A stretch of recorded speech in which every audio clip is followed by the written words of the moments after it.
We are back on Morning Line. Thanks for joining us. Final segment with Bob Mendez. We, among other things, he's a councilman, of course. 18 more months to your term, right? Yep. Your term limited out.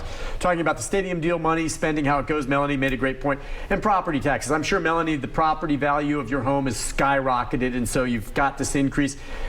And it is interesting. I think a lot of us do see increases that are like, wow, that's a lot of money. But just as a reminder, not that, it matters in your own personal experience, but the Davidson County and the city of Nashville, when it comes to property taxes, by comparison to other counties, is what? We have a lower tax rate than any of the other big cities in the state. And lower than any of the other big cities in the state. Now, people will say, my property is worth more here. Right. But we have a lower property tax rate than any of the big cities in the state. And that's what's confusing to people, maybe Melanie and others. The rate is low, but when your property has increased and tripled in value because of everyone moving here, then of course you pay a little bit more is how it pays.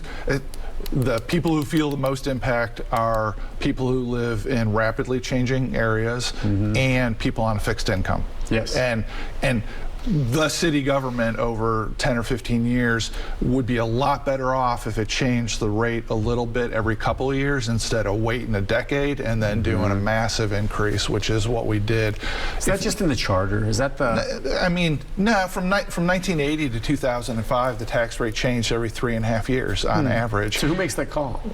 The mayor mostly, council secondarily, and somewhere around 05, we stopped doing it every 3-4 years, and it's only changed twice since 05. And people who are especially on a fixed income would do a lot better if they knew every several years it was going to change a little bit rather than getting used to a decade of the exact same.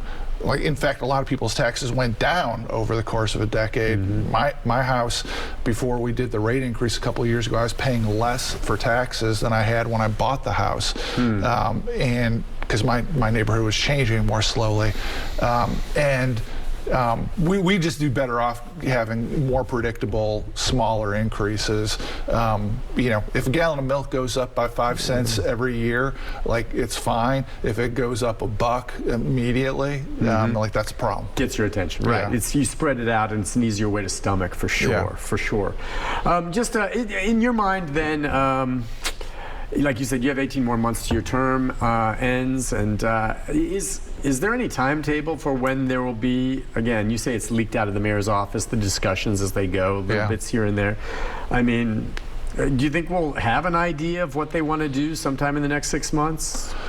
I am completely making guesses, but my guess is late summer a final deal will be given to us, and it's essentially impossible to get something through the council while we're working on budget. We do that in May and June, so it'll be after that. And then there's a mayoral election in August of 2023, only 18 months from now. And I feel confident that the mayor and the team will want to knock out whatever they're working on for the stadium before the mayor gets into a political race for re-election. Oh, but do you think that'll be an issue for re-election? Yeah, I mean, anybody who's who's run for mayor is going to get asked, how do you feel about the $1 billion stadium? Exactly. They'll hit that. And so I guess the bigger question for the voters when they look at this is going to be, how's it going to be paid for? I mean, everyone will say, okay, I think a lot of people say fine if they can find a way to do it where it doesn't take a chunk out of your pocket. You're thinking it'll be some kind of hybrid between public, private, maybe PSL, even throw that in there. Who knows? If I'm making a guess, currently Metro owes some amount of money on the existing lease. We're going to be asked to chip that in because we owe that anyway on the current stadium. I don't know what that number is, but that's some number. I think the Titans will have some very large amount of money that they'll put in themselves, and then there will be revenue bonds supported by sales tax from the stadium and the new neighborhood. Is what I think the proposal is going to be. And if you're the Titans, I don't know how much a factor this even plays into it, but you want to strike while the iron's hot. And what I mean by that is, at least from the fandom and such, you usually notice they raise ticket prices after a successful season.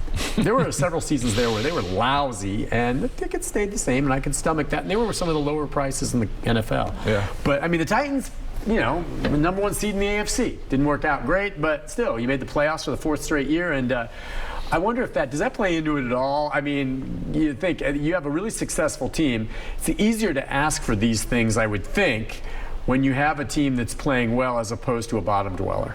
Sure. I mean, let's face it. If the Titans had made it to the Super Bowl this year, like we all hope for, it would be a bigger ask of the city, right? Oh, yeah, I have to say, had the Titans made it to the Super Bowl and won, for instance, pie in the sky and won, they get pretty much whatever they want. It's funny, Nick, I like yelling at my TV a lot during football games, so I like watching it at home myself. I think a lot of people do, but I mean, because you yell a lot. You and I were yelling a lot during some of these games at the end of the season, man. I just hated that they lost. But all right, as far as the stadium, then, you know, sometime before the election, for sure we'll know. But I don't know that it's a huge, big deal one way or the other. I did go out and take a look at the new soccer stadium. Yeah, it's almost done, right? They're supposed to be. I think they got a game like May 1. So they'll be playing in it during this season. It's almost done. But if you get a chance to go out there, and are they going to spend some money to refurbish or fix up to some degree the speedway right next to it?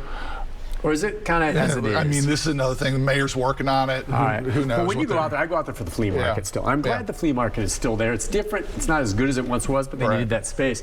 But I get a kick. I like the Nashville flea market. And we go out there, and it's going to be, that's a complex. I mean, you've got that stadium slick looking, and you're right. A soccer stadium is different than a football stadium. And I've not been to a soccer game of this magnitude, and I look forward to it when it opens. But it's cool. And then right there's the speedway, and it's like, wow, that's pretty cool. Nashville's always been a border, east meets west, north meets south, and now we got soccer meets NASCAR. Yeah, that's exactly what it is. And then if we do get a WNBA team along those lines, do you imagine they would probably play in Bridgestone, or could there be, there's still games played at Municipal, certain teams. I don't even know how that would work. I've heard Bridgestone, and I've heard do some improvements to Municipal Auditorium. So I don't know. Okay. I think it's a work in progress. I would love to see that. I mean, Municipal right across the street here. And do you ever used to go to concerts there? Mm-hmm. You still have any of your ticket stubs? No. Rick, who's back there. How many concerts did you see at across the street at Municipal, Rick? A bunch. And some of the big, I think the Stones played there at one time anyway. So, well, listen, Councilman, thanks for coming on. This is an interesting conversation. Obviously, people have an interest. We got some calls on it. We'll see how it plays out down the road. But I really appreciate you coming on. We'll see you again soon, all right? Take care. Take a break, be back and wrap things up right after this. Stay with us.